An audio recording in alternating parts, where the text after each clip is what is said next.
Welcome back to Askewed Reviews. And today we are continuing the Indiana Jones franchise, and we are doing the 2008 action adventure film, Indiana Jones and the Kingdom of the Crystal Skull.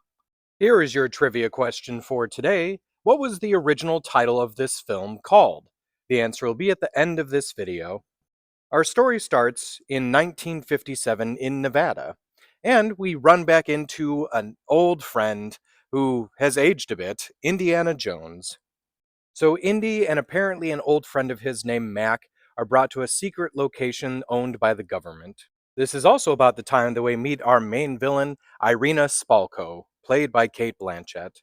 Now, she and a small group of Soviet soldiers are forcing Indy to find an item in this warehouse. And the warehouse just so happens to be a bit familiar to Indiana Jones fans, but it is now known as Hangar 51. Eventually, Indiana does bring them to the item they're seeking, but in the meantime, he does manage to escape. On his way back to civilization, he discovers a small, odd little town that is filled with mannequins, and then apparently witnesses an atomic bomb. Shortly after Indiana is back home, he runs into Mutt Williams, played by Shia LaBeouf. He is here to talk to Indiana about finding an old colleague of his named Professor Oxley and Mutt's own mother, who is also missing.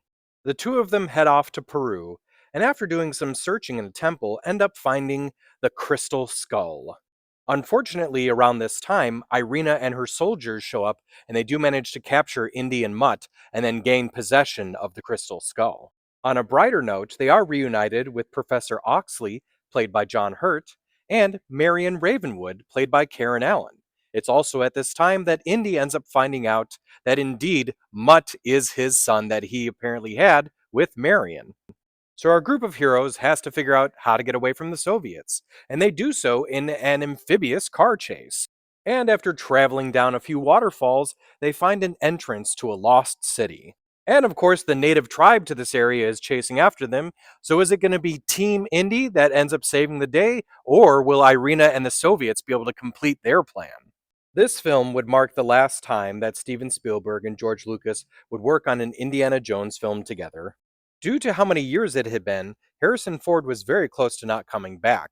His two biggest requests, though, were number one, almost all scenes where he uses a whip, they actually let him use the whip instead of it being CGI, and that he didn't have to dye his hair because he wanted Indy to actually seem older.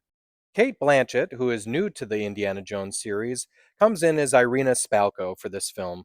She actually learned how to fence for the role, and a lot of her characterization is based off of Rosa Klebb from the movie From Russia with Love.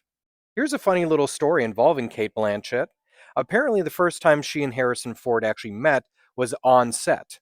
So at one point, Harrison Ford was very confused as to why this one blonde woman was walking around on the set, and had to be notified that Kate Blanchett actually wore a wig, and he had no idea what she actually looked like.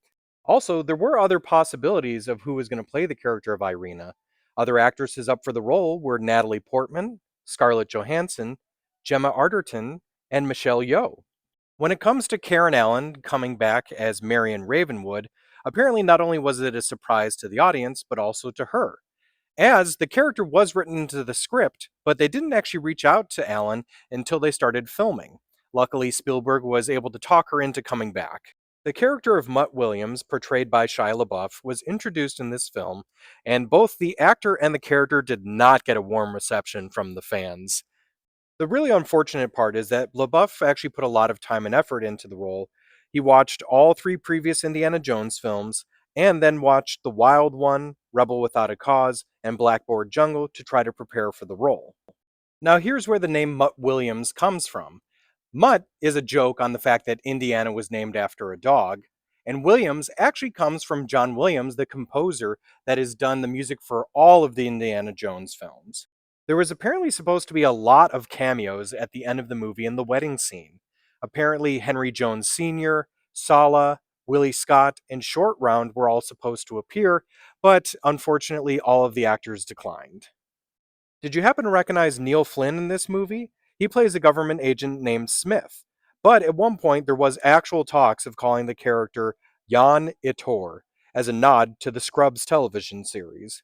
This student at the college that both Indy and Mutt slide in front of on the motorcycle is actually played by Chet Hanks, who is the son of Tom Hanks, who happens to be a pretty common collaborator with Steven Spielberg. Speaking of Spielberg's, did you happen to know that this woman right here that punches Mutt in the face at the diner is actually Sasha Spielberg, the daughter of Steven Spielberg and Kate Capshaw? Capshaw, by the way, was in fact Willie Scott in the movie Indiana Jones and the Temple of Doom. Did you happen to notice that around Indy's home, you can actually see pictures of some of the people that have been in his life? But all the pictures are actually just stills from the actual movies. Also, if you look very carefully in the Akator throne room on some of the hieroglyphics, you can actually see R2D2 and C3PO. Also, when speaking of Star Wars, when Mutt and Indy slide into the library and the bike screeches on the ground, you can actually hear the sound of Chewbacca's roar. In the Area 51 hangar, you probably saw the crate get broken open and the Ark of the Covenant inside of it, which confirms that this is the same warehouse from the end of Raiders of the Lost Ark. The nuclear bomb test site was loosely based off of Operation Teapot, which involved atomic bomb tests in 1955. Now, another thing that's interesting is in that bomb neighborhood, you may have noticed that there was a slip and slide. But slip and slide was not actually invented until 1961, but this movie takes place in 1957. Did you happen to know that the reason for the car chase at the beginning of the film was actually because George Lucas was into racing cars when he was a kid? Just like how Steven Spielberg and Harrison Ford were in the Boy Scouts, and they had that reference in The Last Crusade. And speaking of The Last Crusade, apparently the flesh eating ant scene was dropped from the original script of that movie. One thing the film actually became famous for is it actually caused the old saying of jump the shark from Happy Days, which meant you just went too far with something, to now be nuke the fridge.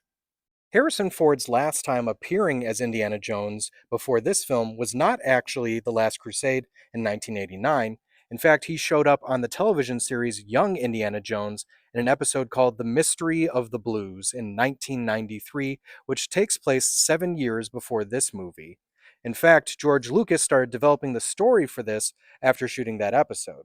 Also, speaking of young Indiana Jones, in this movie, Indy mentions being kidnapped by Pancho Villa, which actually happened in an episode called Spring Break Adventure in 1999. So, when it comes to Indiana Jones and the Kingdom of the Crystal Skull, I really did not enjoy this film. I wish I did. It's an Indiana Jones movie, so it is still a bit entertaining to watch, but the premise, the fact that there's aliens, Shia LaBeouf did not do a very good job at all. I am unfortunately going to have to give this movie a 2 out of 5. Now, as for the trivia question from the beginning of this episode, what was the original title of this film called? It was originally Indiana Jones and the Saucer Men from Mars. Boy, am I glad that they changed that title. That was horrible. I hope you enjoyed this episode of Askewed Reviews, and if there's a movie you'd like to see get a review, just mention it in the comments. And as always, like, comment, share, and subscribe.